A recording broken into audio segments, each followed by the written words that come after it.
The subject of this video is the Inventors Hall of Fame.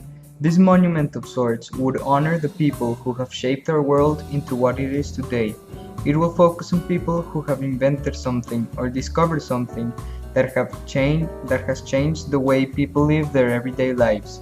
Here, I will give you a quick tour of what the monument may look like.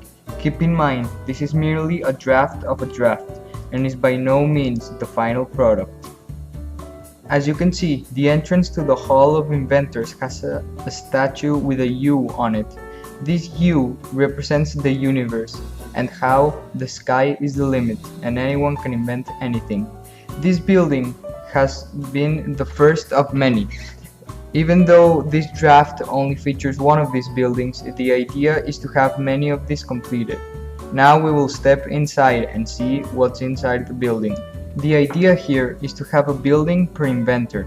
Each building will represent the inventor in a unique way. As you can see, each building will have its own statue. The statue will be a life-sized version of what the inventor looked like. There is also going to be a panel of information alongside a table which will be filled by books, magazines, and journals of what that inventor did and his accomplishments. There will be a shelf full of materials and objects that represent the person and what they did. This building will be based around them. There will also be a bench for people to sit down and enjoy the monument.